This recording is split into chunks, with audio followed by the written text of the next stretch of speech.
How did you end up getting the role for Drag Me to Hell? What was the process? Interestingly enough, this one had my name on it. I was going to get this no matter what, because I was in Oregon with, my husband was an audio drama producer.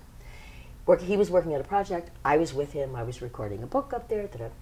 My agent got in touch with me and said, I have this audition for you, can you find a way to put yourself on tape? You know, I was really busy, and I said, I don't know, I don't think I can.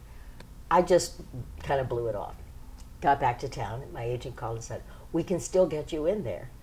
So I went. Now, when I auditioned the first time, I had not seen a full script. I had seen only the bank scene. I had no idea what was coming after that. And the bank scene, you know, it's a lady, you know, this poor lady, they're putting her out of her home, you know, it was kind of straightforward, emotional stuff. So I read for John Papsidera, the casting director, and got a call from my agent, said, Sam Raimi wants to meet you. And then I got clued in. My agent sent me some of the rest of the script, and it was the car scene, you know, the fight scene, and I'm going, wow! I'd never done anything like that, and I thought, do I want to do this? But it was Sam, and you know. Yeah. And I went back and read the same scene again for Sam, and when I finished, he said, you'll probably have to wear some kind of a contact lens. Are you comfortable with that? I said, yes, fine. I wore contact lenses. He said, you may have to fly. Are you comfortable with that? And I've never done it, but it might be interesting. You will have to have a body cast of your head done. Are you comfortable? That was the one that gave me pause, because I'm a little claustrophobic. And I said, well, I guess. And anyway, there were a bunch of things like that he asked me all of these questions. And as he's asking me, I'm thinking, what am I getting myself in for here? So that's how it all happened. I mean, it was just the straightforward, you know, the usual thing. You go to an audition, and they happen to like you, and that's that. How bad was the prosthetics? It Well, seems horrible. But I love KNB, the special effects people. Yeah. I love those guys. They were so sweet to me. There were like 5 guys working on me.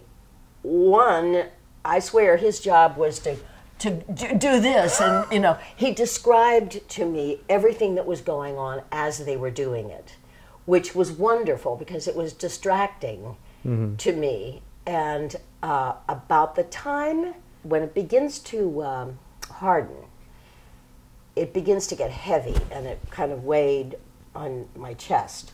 But just about the point where it gets, you know, uncomfortable, it's over. You know, it's time for them to take it off.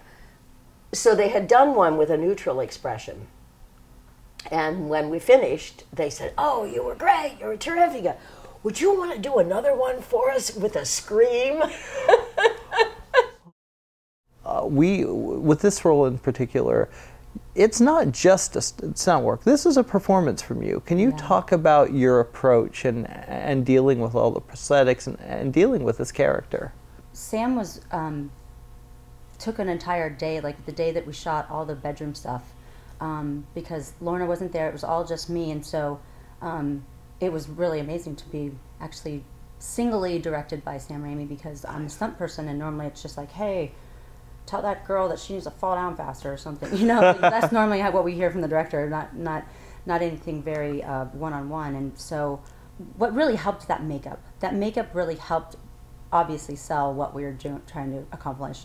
And every time I got into the makeup while it was being put on, there was a different processes, and at some point we'd stop and take a break for a second so I can go to the bathroom, makeup artist can go to the bathroom. And at that point, that's when it was all settling, so I would like stare in the mirror and I would make faces at myself to see how the makeup moved and to make sure it moved, you know, and what it was doing. And so by doing that, it really helped, especially for that, you know, later on down the line when we were doing all the dead stuff, which was actually a whole different prosthetic that was put on.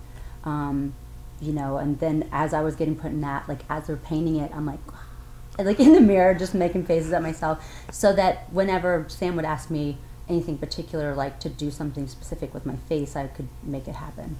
What was it about the character that kind of made it personal for you? Was there one thing that you're just like, it was like, okay, I've got this. Oh gosh, I think knowing that, you know, Greg Nicotero and his team did all the stuff with like, with Freddie, the very first one. So it's like, that was like one of my favorite movies. And it's funny because actually that dead makeup, when it's not painted and it's fresh acclimate, like our application, it looks a lot like Freddy Krueger's face. Nice. Until they paint it and they put the eyebrows on and the hair and everything on. So for me, that really, once I was easily scaring people at the crafty table, I was like, this is awesome.